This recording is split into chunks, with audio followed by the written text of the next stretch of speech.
نثار صاحب دو اعلانات کیے ہیں۔ پہلا اعلان تو بڑا اچھا ہے کہ اسلام آباد نہ جانے کا انہوں نے فیصلہ کیا ہے، اور ساتھ ساتھ عمران خان نے تمام اسمبلیوں سے اب مستعفی ہونے کا یہ فیصلہ کیا ہے۔ اس پر عمل درآمد کب ہوتا ہے یہ تو آنے والے دنوں میں پتہ چلے گا۔ کیا وہ مطالبہ کہ ارلی الیکشن ہو جائیں، ان دونوں چیزوں پر عمل کر کے ایسا مطالبہ ان کا پورا ہو سکتا ہے جو وہ چاہ رہے ہیں ویسا ہو سکتا ہے؟ یہ بہت اچھا اعلان ہے عمران خان صاحب کا کہ اس وقت انہوں نے گورنمنٹ سے اور اداروں سے ٹکراؤ کی پالیسی ختم کری ہوئی ہے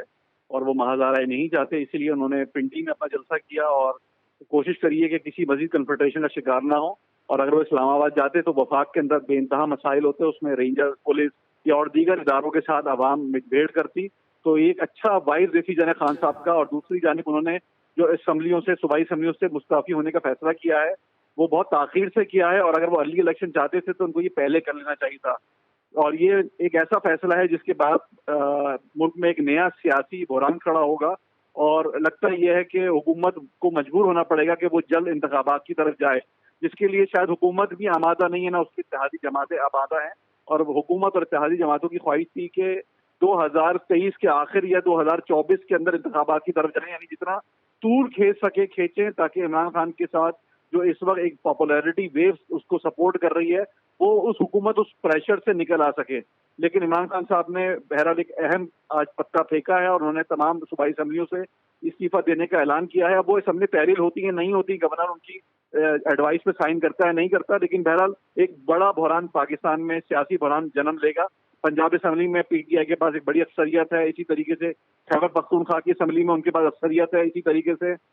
کشمیر کے اندر ان کے پاس اکثریت ہے، جی بی کے اندر ان کے پاس اکثریت ہے، سندھ کے اندر ایک بڑی اپوزیشن کی صورت میں وہ موجود ہیں، اسی طریقے سے بلوچستان میں ان کے پاس اچھے نمبر ہیں، یعنی قومی جماعت کے طور پہ پاکستان تحریک انصاف ایک بڑی جماعت ہے۔ قومی اسمبلی سے وہ ویسے ہی استعفیٰ دے چکی ہے، تو صوبائی اسمبلی سے اس کے استعفے دینے کے بعد حکومت کے لیے اس اپنے حکومتی عمل کو آگے بڑھانا انتہائی دشوار ہوگا، اور اس وقت جبکہ پاکستان ایک معاشی بحران کا بھی شکار ہے، تو لگتا یہ کہ اس اگلے فوری انتخابات کے سے ہٹ کر پاکستان کی موجودہ حکومت کے پاس کوئی ایسا آپشن نہیں ہے کہ وہ اس سے نپٹ سکیں۔ جبکہ دوسری جانب آپ نے دیکھا تھا کہ کل رانا ثنا نے بھی یہ کہا تھا کہ وہ جلد پنجاب حکومت گرا دیں گے، تو شاید ان کا یہ خواب بھی وفاق کا پورا نہ ہو پائے، اور انہوں نے جو اعلان کیا ہے اس سے ان کو مشکلات ہوں گی۔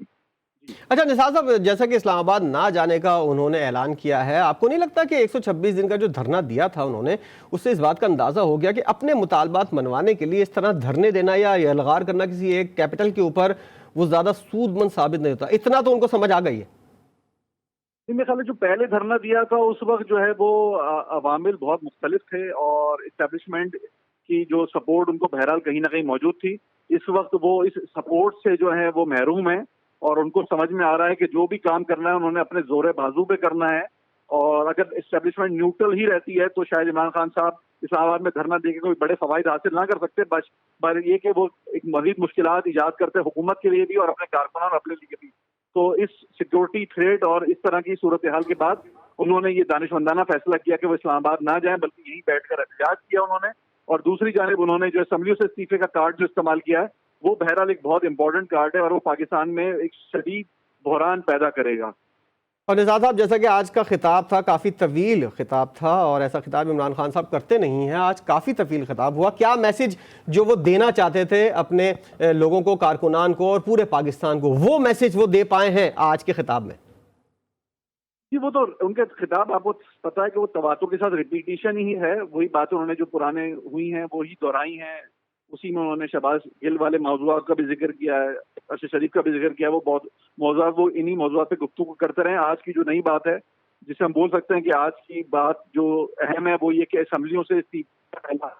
اور وہی اعلان جو ہے وہ حکومت کے لیے بھی جو ہے وہ مطلب وہ بھی شاید اس کے لیے آمادہ نہیں تھی، اور ہم بھی آمادہ نہیں تھے کہ ایسا اعلان وہ کر سکتے، لیکن انہوں نے جو ہے وہ ایک بڑا سیاسی پتا پھینک دیا ہے، اور اب حکمراں جماعت اور حکمراں اتحاد کے لیے بہرحال مشکل ایجاد کر دی انہوں نے، اور یہ ان کے لیے شاید جو ہے وہ متوقع نہیں تھی۔